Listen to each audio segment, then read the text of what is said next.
Berjumpa kembali dengan Pelangi Sabda GKJ Pekalongan. Semoga panjenengan semua dalam keadaan sehat dan damai sejahtera.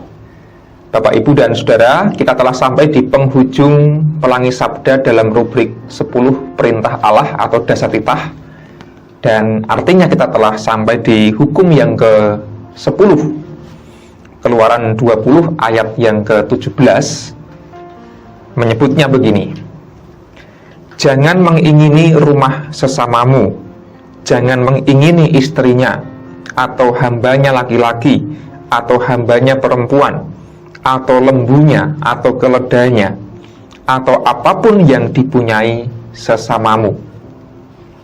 Secara ringkas, hukum ini seringkali disebut dengan jangan mengingini. Dan ada terkadang kesalahpahaman yang mengatakan kalau begitu apakah manusia tidak boleh punya keinginan?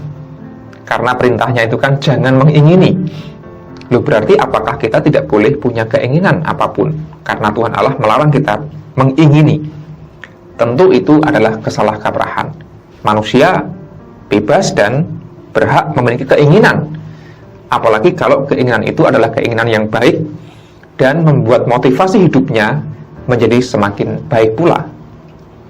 Yang menjadi persoalan dalam perintah ke-10 ini adalah larangan untuk mengingini apa yang telah dimiliki oleh sesama kita, oleh orang lain. Dalam konteks kitab Keluaran dicontohkan ya rumahnya, istrinya, hambanya, hewan-hewan peliharaannya, atau apapun yang dipunyai. Mengapa hal itu berbahaya dalam konteks Israel? Karena seringkali terjadi perselisihan antar tetangga, antar sesama, yang diawali dipicu oleh karena ada orang yang mengingini, menghasrati sesuatu yang sudah dimiliki orang lain dan kemudian direbutnya. Kriminalitas muncul karena keinginan atas barang-barang dari orang lain itu tentu saja. Maka Tuhan Allah memerintahkan kepada bangsa Israel untuk berhati-hati dalam arti mengendalikan keinginan. Kalau sudah dimiliki orang lain, ya harus dihormati, harus dihargai, itu sudah milik orang lain. Waktu itu konflik yang terjadi secara sederhana adalah bisa rebutan lahan, rebutan hamba, rebutan ternak, bahkan juga rebutan pasangan hidup, istri atau suami. Dan sesuatu yang oleh Tuhan tentu saja tidak diindahkan. Maka Bapak, Ibu, dan Saudara terkasih, jikalau kita belajar dari firman Tuhan tentang jangan mengingini milik sesamamu, kita kemudian diajarkan sebenarnya tentang bagaimana kita menempatkan keinginan kita secara proporsional, secara tepat, tidak merugikan, tidak menjerumuskan kita pada perbuatan dosa yang lebih jauh lagi. Salah satu kunci dari keberhasilan manusia adalah ketika ia berhasil mengendalikan keinginan. Dan bukankah kita belum lama ini selesai dalam masa Paskah dan kita belajar selama 40 hari Prapaskah mengendalikan keinginan kita melalui latihan rohani. Ya, harapannya kita pun terlatih menjadi orang-orang yang bisa mengendalikan keinginan. Ada beberapa hal yang bisa kita petik sebagai sebuah pelajaran. Yang pertama adalah supaya kita tidak terjebak pada keinginan, kita perlu berfokus pada berkat Tuhan yang kita syukuri. Mengapa kita mengingini sesuatu milik orang lain itu berbahaya? Karena kemudian kita lupa bahwa kita sudah diberkati oleh Tuhan dengan segala rupa. Dan orang yang punya hasrat keinginan pada orang lain terkadang lupa mensyukuri apa yang sudah dimilikinya. Maka kalau kita mau terhindar dari melanggar hukum ini, ya mari berfokus pada ungkapan syukur kita pada berkat Tuhan yang telah kita terima.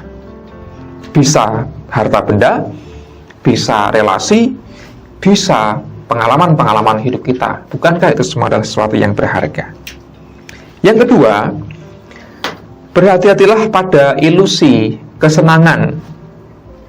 Seringkali kita terjebak pada hasrat ilusi kesenangan, kemewahan yang dialami, dimiliki oleh orang lain. Apalagi zaman sekarang, zaman sosial media, di mana kekayaan, sesuatu yang sensasional bisa dikemas dengan segala rupa, membuat banyak orang kemudian ingin seperti orang yang hebat dan terkenal itu. Orang ingin kaya raya, orang ingin punya harta benda, orang ingin bisa jalan-jalan ke seluruh dunia dengan mudahnya. Orang pengen langsung sukses seperti artis dan seterusnya. Itu semua adalah bahaya dari ilusi yang membuat orang kemudian hanya melihat keindahan, keelokan, dan keberhasilan. Padahal di balik itu ada behind the scene-nya, ada kerja kerasnya, ada perjuangannya yang terkadang tidak terekspos di depan kita.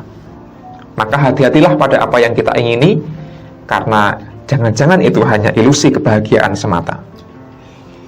Yang ketiga, kita diajak untuk justru merayakan kesuksesan orang lain, bukan malah iri, bukan malah dengki. Kalau ada orang yang berhasil, kalau ada orang yang sukses, orang yang hebat, ya kita justru mengapresiasi, ikut merayakannya, bukan malah iri dan merasa minder dan merasa tertekan. Nah, ini sesuatu yang juga perlu kita latih. Kita berbahagia kalau ada orang yang sukses, bukan malah iri. Dan yang terakhir, kita diajak untuk menyalurkan hasrat kita, keinginan kita, untuk diarahkan pada motivasi membuat hidup kita jadi lebih baik. Jadi kalau kita ingin sukses bukan karena semata-mata iri pada orang lain yang sukses, tapi memotivasi kita, berarti aku juga harus kerja keras supaya bisa sukses seperti orang itu. Sehingga hasrat itu menggerakkan kita hidup dengan lebih baik, dengan lebih termotivasi, sehingga kita pun akan semakin meningkat kualitas kehidupannya.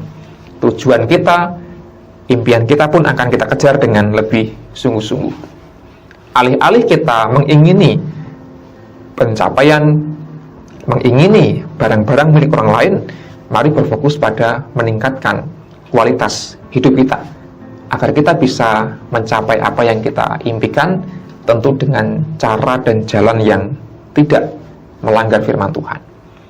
Bapak, Ibu, dan saudara kasih, berhati-hatilah terhadap keinginan, karena terkadang itu bisa menjebak kita untuk tidak beranjak kemana-mana, malah bisa merugikan diri sendiri. Kecuali kalau kita mampu mengkonversi atau mengubah keinginan itu menjadi motivasi diri, kita bisa bertumbuh, berkembang menjadi orang yang lebih baik. Dan jangan lupa bersyukur, berkat Tuhan senantiasa mengalir atas kita. Demikian Pelangi Sabda, kiranya bermanfaat untuk kita semua. Tuhan memberkati.